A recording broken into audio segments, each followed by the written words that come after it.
Janasena party ఆవిర్భవించిన సమయంలో బాగా వినిపించిన పేరు రాజు రవితేజ. ఈయన పవన్ కళ్యాణ్కు సన్నిహితుడిగా, స్నేహితుడిగా, ఇజం పుస్తకం రచయితగా బాగా ప్రాచుర్యం పొందారు. ఆ సమయంలో ఇజం పుస్తకమే జనసేన పార్టీ సిద్ధాంత గ్రంథంగా ఆ సమయంలో ప్రచారం జరిగింది. పవన్ కళ్యాణ్ కూడా రాజు రవితేజకు అంత్యస్థాయిలో హైప్ ఇచ్చారు. అయితే ఆ తర్వాత కొద్ది కాలం పాటు పవన్ కళ్యాణ్తో రాజు రవితేజ జర్నీ చేశారు. కానీ ఆ జర్నీ పూర్తి కాలం సాగలేదు, మధ్యలోనే ఆగిపోయింది. అయితే ఈ అంశాల గురించి, పవన్ కళ్యాణ్ వ్యక్తిత్వం గురించి, పవన్ కళ్యాణ్ పొలిటికల్ ట్రాన్స్ఫర్మేషన్ గురించి, పవన్ కళ్యాణ్ అవకాశవాద రాజకీయాల గురించి ఇటీవల ఓ ఇంటర్వ్యూలో రాజు రవితేజ చాలా క్లియర్ కట్గా మాట్లాడారు. పవన్ కళ్యాణ్ కమ్యూనిజంతో, చెగువేరాతో, కమ్యూనిస్ట్ పార్టీలతో మొదలుపెట్టి ఆ తర్వాత సనాతన ధర్మం వరకు, బీజేపీ ప్రియ మిత్రుడి వరకు ఈ పొలిటికల్ జర్నీ ఎలా సాగింది, ఈ పొలిటికల్ ట్రాన్స్ఫర్మేషన్ ఎందుకు జరిగింది అన్నది రాజు రవితేజ చాలా స్పష్టంగా చెప్పారు. మొదట పవన్ కళ్యాణ్ సిద్ధాంతాలు, ఆయనలో ఉన్నటువంటి ఆవేశం, ఆయనలో సమాజానికి ఏదో చేయాలనే ఒక ఆతృత లేదంటే ఒక ఆసక్తి, ఇవన్నీ చూసిన తర్వాత అతను ఒక మంచి నాయకుడు, ఈ సమాజానికి ఏదో ఒక మంచి చేయగలడు, ఆయనలో ఉన్నటువంటి మంచి గుణం కావచ్చు, ఆయనకు ప్రజల్లో ఉన్నటువంటి చరిష్మా కావచ్చు, ప్రజల్లో ఆయనకు ఉన్నటువంటి ప్రభావం కావచ్చు, ప్రజలపైన ఆయన చూపగలిగిన ప్రభావం కావచ్చు, ఇవన్నీ కూడా పవన్ కళ్యాణ్ ఏదో ప్రజలకు చేయగలుగుతాడు అన్న ఒక నమ్మకంతోనే పవన్ కళ్యాణ్తో ఆ పొలిటికల్ జర్నీ ప్రారంభించినట్టు రాజు రవితేజ ఇంటర్వ్యూలో చెప్పారు. అయితే క్రమక్రమంగా పవన్ కళ్యాణ్లో ఒక మార్పు కనిపించింది.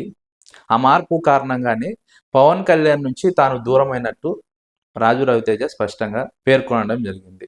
మొదట కమ్యూనిస్ట్ పార్టీలతో కలిసి నడిచారు, చెగువేరా అంటూ ప్రచారం చేసుకున్నారు, యూత్ను తన వైపు ఆకర్షించుకున్నారు. అప్పటికే చెగువేరా అంటే యూత్లో మంచి ఫాలోయింగ్ ఉంది. పవన్ కళ్యాణ్లో మరో చెగువేరాను యూత్ ఆ సమయంలో చూసింది. అందుకు తగ్గట్టుగానే పవన్ కళ్యాణ్ 2019 ఎన్నికల్లో కమ్యూనిస్ట్ పార్టీలతో పొత్తు పెట్టుకున్నారు. ప్రత్యేక హోదా కావచ్చు, ఏపీ రీఆర్గనైజేషన్ యాక్ట్ అమలు కావచ్చు, ఇలా వివిధ అంశాలపైన ప్రధాన కేంద్రంగా ఆ ఎన్నికల్లో పోటీ చేసి నిలబడడం జరిగింది. ఆ తర్వాత కేవలం ఒక సీటుతో జనసేన పార్టీ బయటపడడం జరిగింది. పవన్ కళ్యాణ్ కూడా గాజువాక, భీమవరం రెండు ప్రాంతాల్లో కూడా పవన్ కళ్యాణ్ ఓడిపోవడం జరిగింది.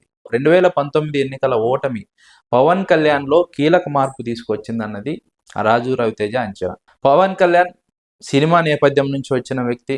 సాధారణంగా సినిమాల్లో సక్సెస్ అంటే సినిమా హిట్ అవ్వడం, సూపర్ హిట్ అవ్వడం, ఫెయిల్యూర్ అంటే సినిమా ఫ్లాప్ అవ్వడం లేదంటే డిజాస్టర్ అవ్వడం.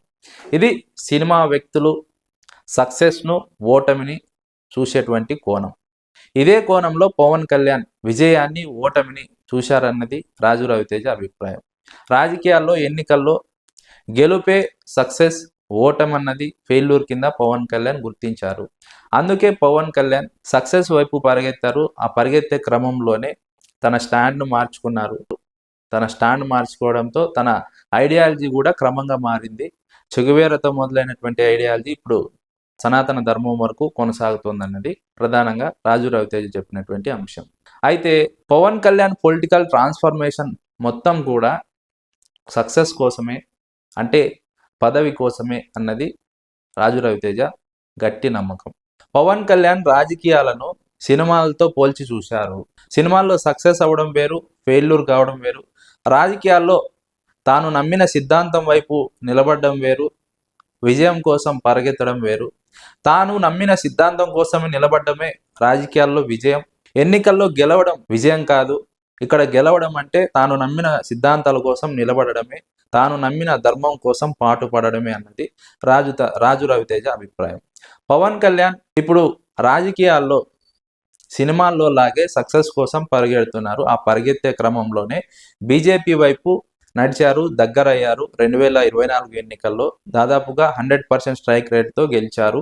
ఇప్పుడు ఇదే జర్నీను, ఇదే సక్సెస్ను కంటిన్యూ చేయాలంటే బీజేపీతో అంటగాగాలి. అందుకే ఇప్పుడు బీజేపీకి ఒక ప్రచారకర్తగా, బీజేపీకి ప్రాతినిధ్యం వహిస్తున్నటువంటి ఒక నాయకుడిగా పవన్ కళ్యాణ్ ఇప్పుడు తన తీరును మార్చుకున్నారు, తన వైఖరిని మార్చుకున్నారు అన్నది రాజు రవితేజ అభిప్రాయం.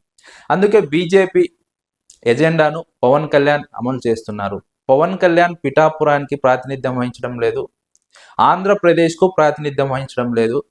బీజేపీ విధానాలను అమలుపరిచే ఒక ఆయుధంగా, సాధనంగా మారారు అన్నది రాజు రవితేజ అభిప్రాయం.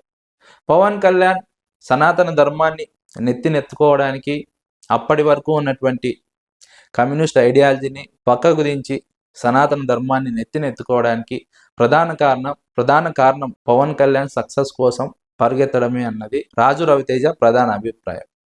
అందుకే పవన్ కళ్యాణ్ తనను తాను మార్చుకున్నారు. తాను నమ్మిన సిద్ధాంతాలకు కట్టుబడి ఉండకుండా విజయం కోసం పరిగెత్తారు. అందుకోసమే పవన్ కళ్యాణ్ ఇప్పుడు ఇలా ఉన్నారు అన్నది రాజు రవితేజ నమ్మినటువంటి నేపథ్యం. ఇన్నాళ్ళు కూడా రాష్ట్ర ప్రజలకు, రాజకీయ వర్గాలకు, విశ్లేషకులకు పవన్ కళ్యాణ్ వైఖరి అర్థం కాలేదు.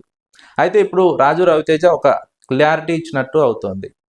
పవన్ కళ్యాణ్ ఒకసారి చెగువేరా, ఒకసారి కమ్యూనిస్ట్ పార్టీలు, ఇంకోసారి మోదీ, సనాతన ధర్మం, ఇలా రెండు విరుద్ధమైనటువంటి భావజాలాల వైపు ఎలా ఆకర్షితులు అవ్వగలిగారు అన్నది అందరికీ అర్థం కానిటువంటి అంశం. సాధారణంగా ఎవరైనా ఉంటే కమ్యూనిస్ట్ పార్టీల వైపు ఉంటారు, లేదంటే రైట్ వింగ్ పార్టీల వైపు ఉంటారు, రైట్ వింగ్ ఐడియాలజీ వైపు ఉంటారు.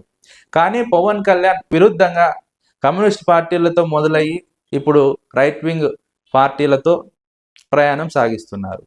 ఇది పూర్తిగా వైరుధ్యమైనటువంటి అంశం. సాధారణంగా ఇలాంటి వ్యక్తిని గతంలో ఎవరూ కూడా చూసి ఉండరు. ఎందుకంటే ఇది ఒక అరుదైన వైఖరి.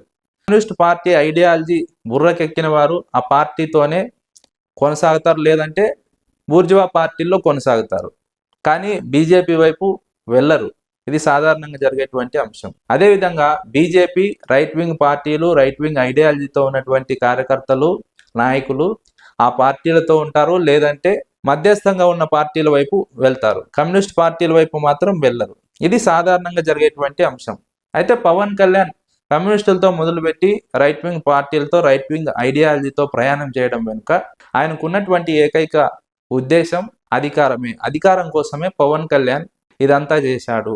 గెలవకపోతే తాను నష్టపోతాను, లేదంటే తాను ఈ రాజకీయ యవనిక నుంచి నిర్మూలించబడతాను అనే ఒక అభిప్రాయానికి వచ్చిన తర్వాత తనను తాను విశ్వసించకపోవడం కారణంగా, తనపైన తనకు నమ్మకం లేకపోవడం కారణంగానే పవన్ కళ్యాణ్ పొలిటికల్ ట్రాన్స్ఫర్మేషన్ అన్నది జరిగిందన్నది రాజు రవితేజ అభిప్రాయం.